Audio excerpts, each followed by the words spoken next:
finished, fellow modelers. This is Beyond the Seam, the podcast where we zoom in on the techniques that make your build stand out. Today we're wading into the great debate that faces every modeler. Which paint should I use? We're not talking about color, we're talking chemistry. We're going to break down the three giants of the hobby: oil, acrylic, and enamel. Understanding what's in the bottle or tube is a secret weapon for getting those incredibly realistic finishes on your tanks, whether you're going for a factory fresh coat or a heavy battle-worn grime. Let's start with the favorite of most modern modelers, acrylic paints. Think of these as versatile, fast-paced workhorse of your paint locker. What are they?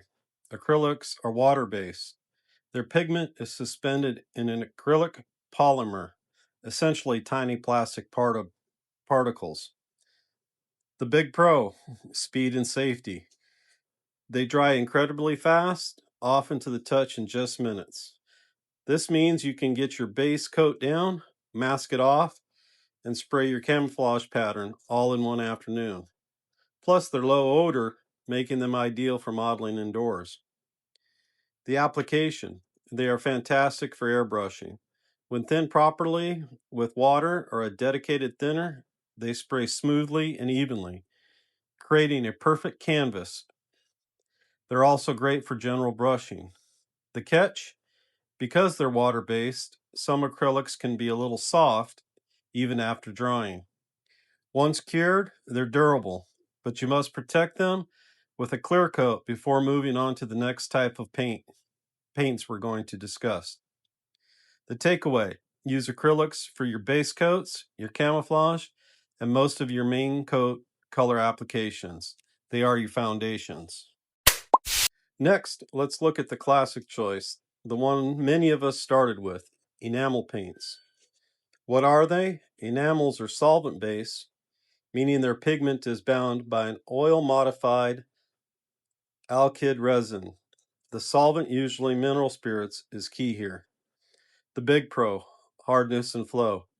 Enamels create an incredibly hard, durable, scratch-resistant finish when fully cured. Think 24 hours or more. They also have superb self-leveling properties, which means when you brush paint them, they naturally settle down and leave very few brush strokes. The application. They are excellent for smooth base coats and highly accurate colors, especially if you prefer brush painting. But their real strength in modern modeling comes from washes. The magic. Because they thin with mineral spirits, you can apply an enamel wash over a cured acrylic base coat, sealed with a clear coat, of course. The enamel solvent won't attack the acrylic layer, allowing you to easily wipe away excess wash, leaving crisp, dark lines and recesses, the perfect pin wash. The catch? Enamels take longer to dry, and they require proper ventilation due to the solvents. Cleanup is done with solvent thinners, not waters. Takeaway: use enamels for smooth, brush-painted base coats, or more commonly, for pin washes and panel line accents over your acrylic foundation. Finally, we come to the current king of advanced weathering, artist oil paints. These are not typically used for base coats, but for adding that incredible realism. What they are: pigments suspended in a drying oil, like linseed oil.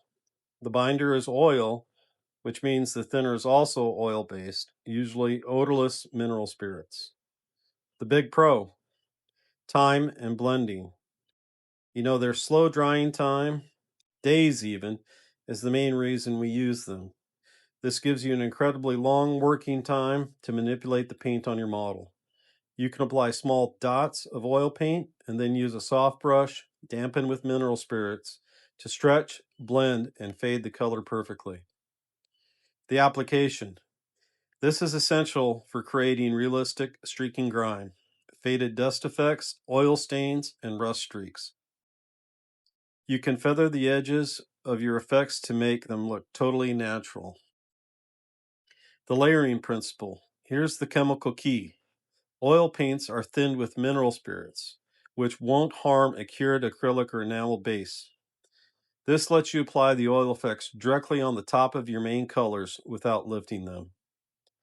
Takeaway. Reserve oils for fine-tune, realistic weathering, these effects that require careful blending and an extended work time.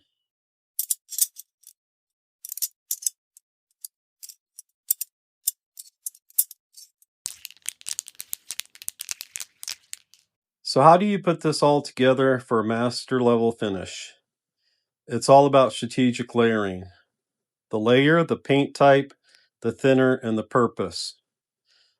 Base coat, acrylic or enamel, water, lacquer, fast, low odor, or durable main color. Number 2, clear coat, acrylic varnish, airbrush thinner, crucial shield protecting the base coat. Number 3, washes and grime. Use enamel or oil. Mineral spirits flow into recesses for deep shadows. Number 4, streaks and filters. Oil, mineral spirits, subtle color shifts, and realistic streaking. Using this layered approach, you'll exploit the properties of each paint type, letting the solvent of one work for you without destroying the layer beneath it. That's the secret to deep, realistic finishes. That wraps up our deep dive into the modeler's paint arsenal. I hope this clarifies which paint to grab for which job, and more importantly, how to use them together. If you found this episode helpful, hit that follow button on Spotify and check out the show notes for links to thinners and tools we mentioned. Next time, we're discussing the pros and cons of using lacquer primers versus conventional primers. Until then, keep those brushes clean and those tracks aligned.